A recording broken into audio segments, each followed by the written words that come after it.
Jane is done an awesome presentation, but I'll let you see that for yourself. And Jane has had no quadratics here at Parker. Has had some initial review elsewhere, and so she had to learn this completely, basically on her own, because she's a very independent thinker. And you'll, I think, be very pleased. So take it away.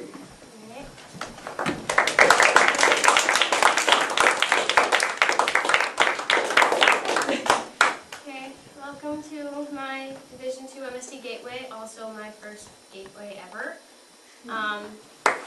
I'll talk about my Division II experience, also my first experience in Parker ever. I entered this year at the beginning, as you know, and so I really had no idea what was expected in the assessments. And so for the first math thing, I kind of answered the prompts in like 1, 2, 3 order and then stapled on some graphs. And it kind of came back JVA, which makes sense, but it was unexpected at the time. And my first lab report was 2 pages or something, and that came back to JVA. And so when they came back, I realized I had to sort of rethink what was expected of me and the level of work I was expected to do. So I went back and checked what a meets work looks like, and then completely revised what I had done and got them back at meets. And I still got another 1 or 2 JVAs, but then as the year went on, I started to get AMs, and I revised everything until I got meets. And then pretty soon I just started getting meets, and I started doing exceeds options and doing meets exceeds. And so originally I'd been thinking of maybe mid-yearing next year, because, I mean, math is like my subject.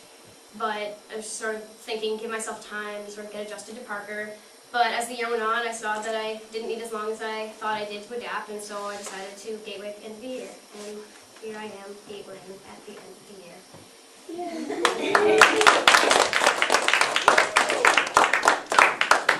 So, my gateway is on catapults and quadratics predicting the path.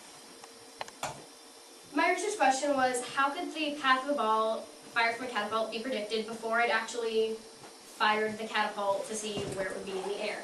How could I get these paths on paper without seeing it first? To answer this question, I had to look at just catapults in general and how they work. I had to learn quadratics, which was a weekend of some hardcore math. I had to learn about calculating trajectory, which was the hardest part of this whole thing for me. And I had to go through a lot of failed attempts, and so I'm going to step you through some of my error analysis and my brain fries on failure. So first, what defines a catapult? A catapult, by definition, is any device that shoots or launches a projectile by mechanical means. That's a slingshot, bow and arrow. It's really broad definition. So to look at catapults, I had to sort of zero in on a specific type so I could sort of see how they worked specifically. So I decided to focus on medieval war devices, just because that's what I think of when I think of catapult. And so the major types of these types of catapults are the ballista, onager, and trebuchet. The ballista is the most accurate of 3 because it has this chute to guide the projectile, and it shoots straight instead of over a curve.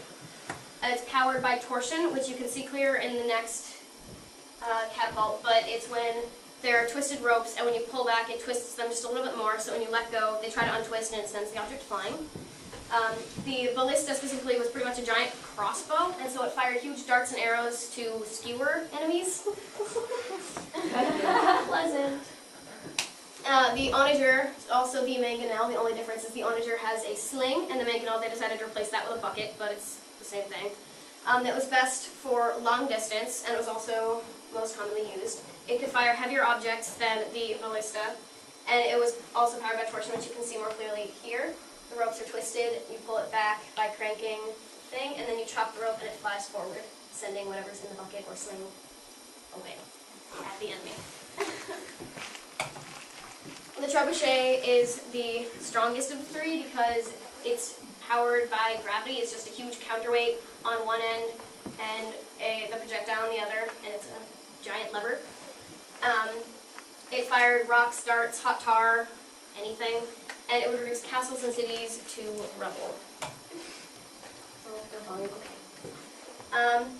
The trebuchet with wheels actually improves its performance, which seems really counterintuitive because you'd think that by adding wheels it's just sort of adding all these strange forces and making everything just sort of weird, but it actually lets it throw the object farther, because with wheels it lets the green counterweight here fall straight down instead of in a curve, and on the website I found it, it was on a grid on the background, so you can see it really did fall completely straight down.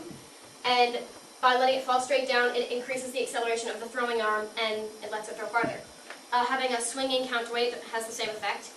And so originally, I wanted to sort of play with this in whatever kind of catapult I was using, but that was before I did research and found out that it's because of the gravity and things, so I didn't actually get to play with that, because what I was using is a marble launcher, and this picture is blurry, but it's okay because I have one here.